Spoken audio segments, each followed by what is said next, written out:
because silence is both the way and the goal of meditation.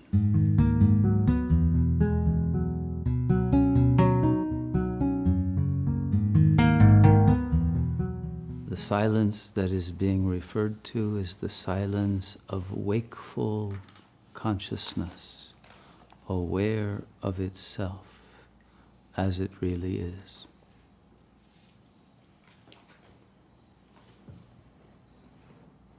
Not projecting out fantasies and affects and mental objects,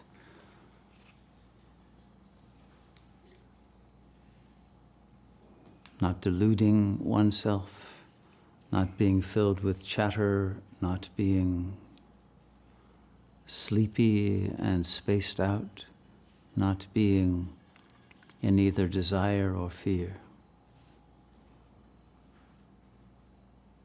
It is the state of silence in which there is no mental activity, in which all the mind's modifications have been stopped.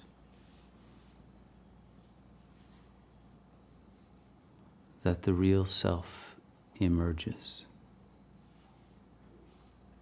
And the ego, in all of its illusions and all of its suffering,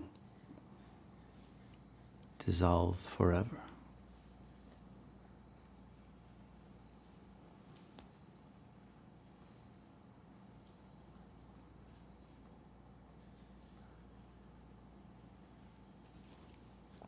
What is difficult for most humans who engage in meditation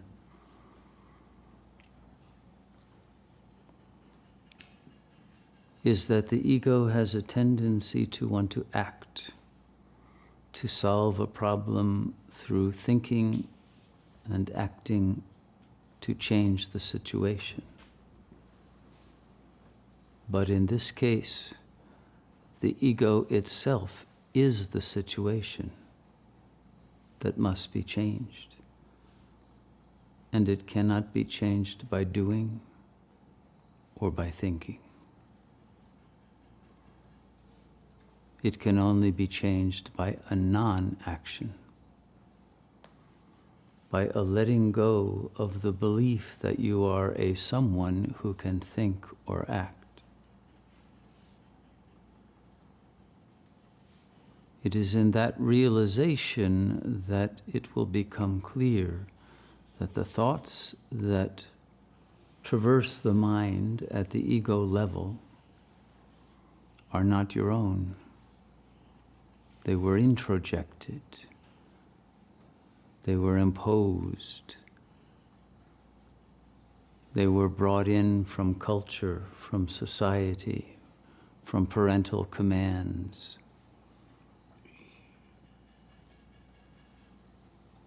from the media, from songs one listened to that then continue to play in one's head, from arguments that will get rehearsed over and over again, and from other events that have wounded and traumatized the ego. And so the ego mind is a foreign object within consciousness. But at the level of consciousness of the ego itself, it seems to be just the me. It is this illusion that what has been taken for me is an other, a fiction, a crazy quilt of thoughts that have been taken from many people, many places, many times, that have no inherent coherence or relationship to the real you. And they simply obscure the real presence of the self. Therefore, meditation must be the removal of that obscuration.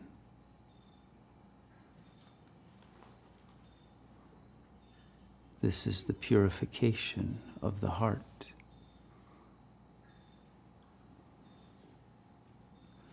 And those yogis who have been at this work for some time will recognize that you can release one layer of thoughts only to discover there's another underneath it.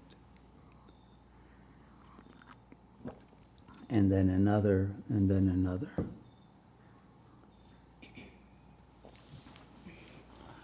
And that after you have released the superficial chatter, which is the normal fare of the mind, you will find that there are ever more primitive levels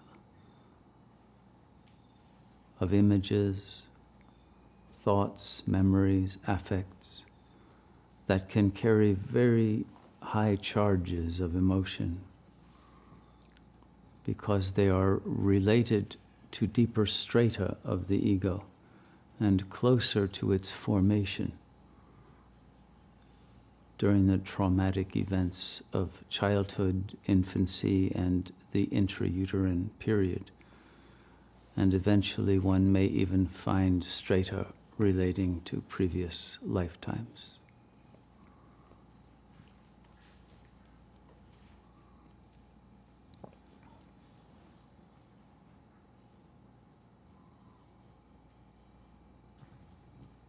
It is only through the silencing of the mind that these successive layers can emerge to be released.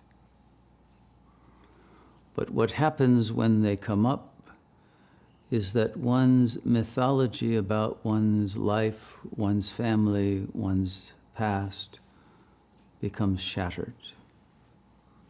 One can no longer believe the stories one told oneself. And so much of the information that arises is unbearable. And therefore, in the midst of the process of meditation, when people think they are growing and getting higher and happier, there will be sudden downfalls into despair, into nihilistic depression, as they realize that their most favorite beings who had been put on pedestals of adoration had actually failed them. But they did not want to know that. And in that knowledge comes a terrible sorrow and a great release. But the release can only happen when the truth is accepted.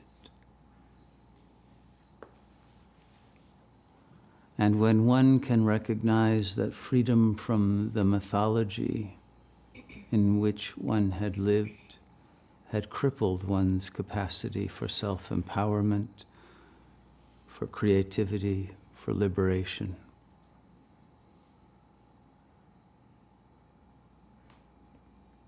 And that only by breaking through all mythologies, all belief systems,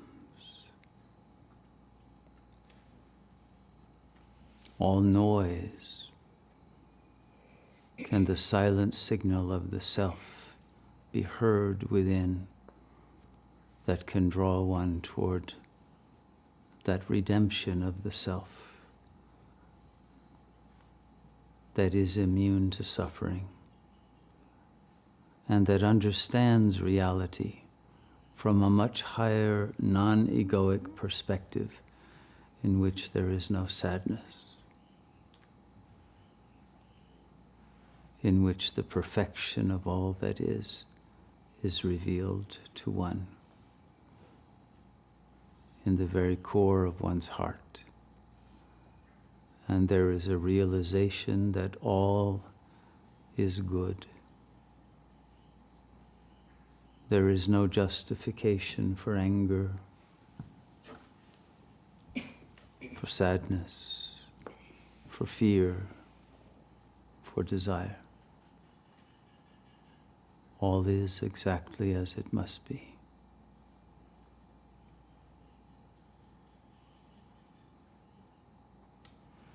But this realization can only be had from the perspective of the Absolute, never from the ego, nor even from the soul, that is itself wandering through time and space in search of a truth that it itself cannot reach.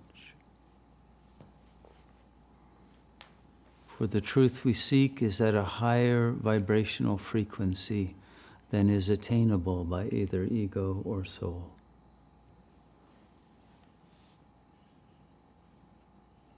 And it is only through the absolute silencing of both of those vehicles of consciousness that the Supreme Real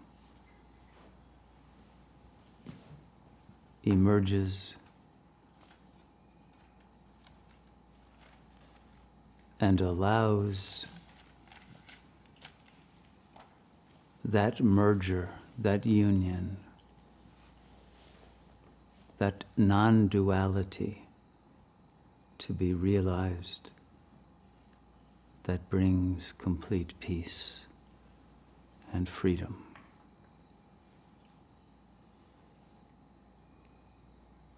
And rebirth.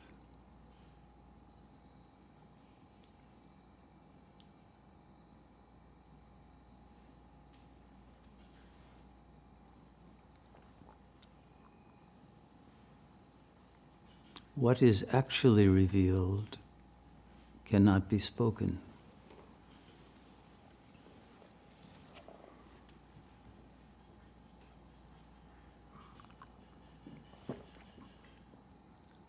It is too paradoxical, too multidimensional,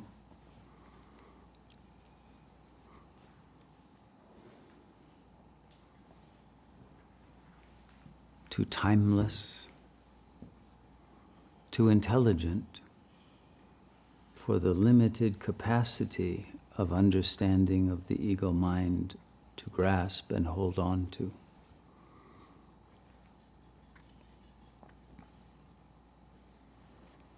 Therefore, the yogi must cultivate a capacity to contain infinite knowledge.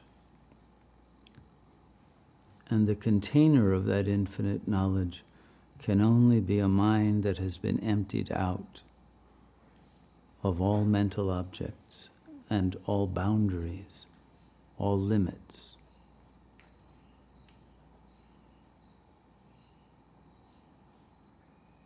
And at that moment, the container and the contained are realized as one.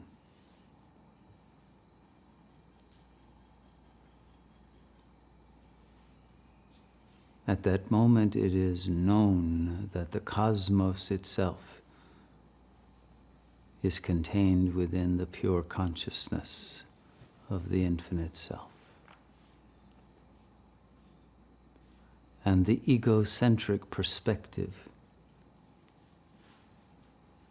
loses all relevance because the self is omnicentric, everywhere and nowhere. And because beyond time, all time is present. Therefore, there is nothing to gain and nothing to lose, and nothing at stake. And it is only when this realization that there is nothing at stake, because nothing real can be lost, that the last traces of anxiety dissolve.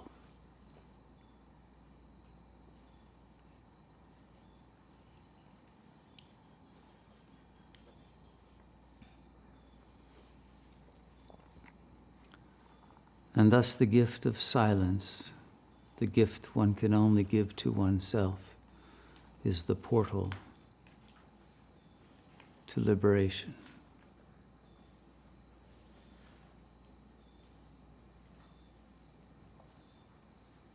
The silence can be achieved instantaneously or over many years and many lifetimes, depending on what other priorities you have put before the realization of the God Self. depending what ego defenses prevent you from understanding all of this. But it is available and accessible to all equally, regardless of gender, age, ethnicity, race, or any other factors of difference. The truth is one, and the truth can emerge at any point in any consciousness,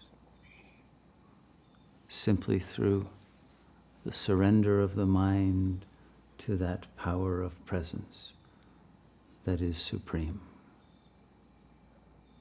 And the purity of that presence will itself wash out all of the impurities of the ego mind and the sanskaras of the soul, and allow one to remain in that serenity of divine love that is our essential nature.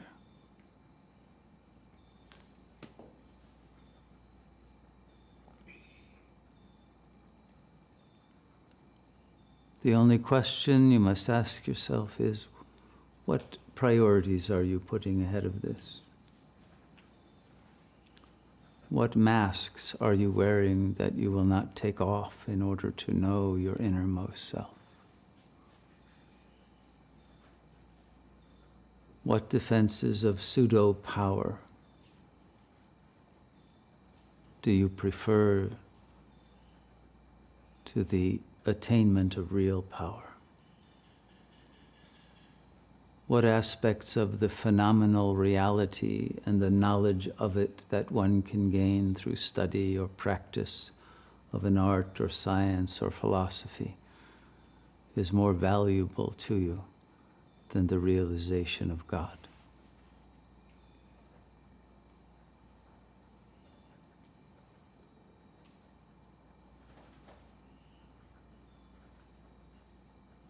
Liberation can be deferred, and deferral is the game that the ego likes to play.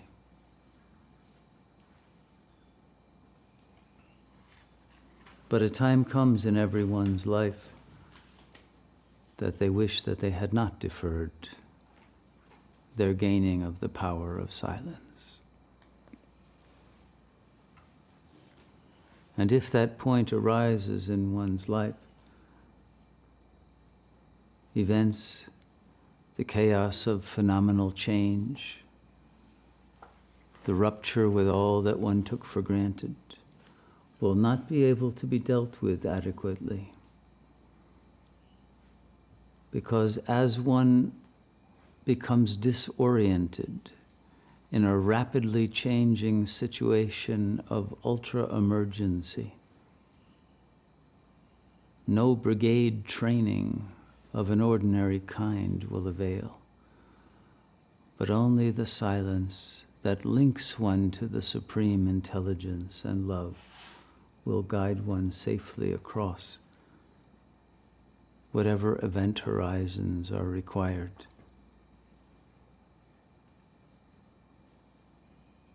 For the well-being of those points of light who have realized their true nature and serve God in fullness, in power, and in love.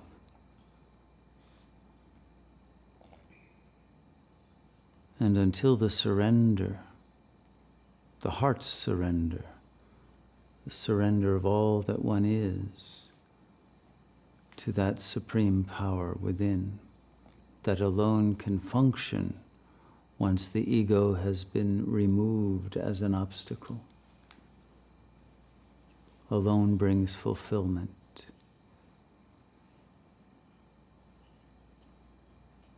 And the ability to redream a dream that has become a nightmare. Whether on a personal level or the collective, planetary level, we are in such a moment of the complete disorientation of apparent reality. And as it decomposes, all the powers one depended on, whether it's having a good-looking body that's attractive to others, or having a lot of money in one's bank account, or a lot of physical strength, or a lot of verbal intelligence, or whatever else one is depending upon to give one a sense of identity and stability and balance. All of them are collapsing. All of them will soon be worthless.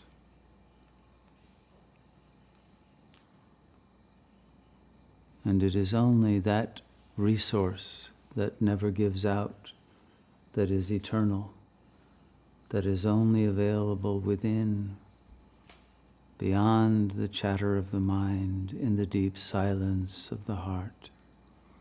Only that innermost supernatural resource will avail to enable us to gain victory over the forces of the dream that we ourselves created, and that now, like a Frankenstein monster, comes back to attack the Creator.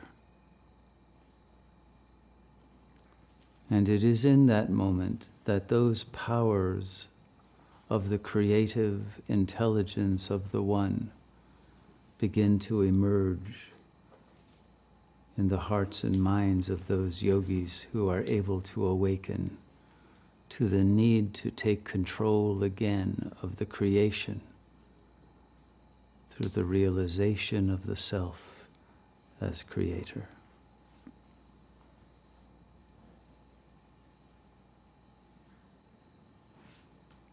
It is this change of status, change of level of consciousness, change of heart that enables victory and the restoration of a world at peace. Each of us is in an individual battle, but we are also dealing with conflicts that extend through every level of reality. And the only oasis of peace now is the Absolute itself. And it is only from that fortress of solitude, that inviolable silence, that the power of redeeming the self, the world, and all of those who are lost in suffering can be achieved. All of you are very serious and advanced yogis, or you would not be here. But now, in this week, let us make every effort, in every moment, to abide in the deep inner silence and to gain that power of God that will enable us to be of service to others who have not yet gained that power, and to bring the highest destiny to flower in our world.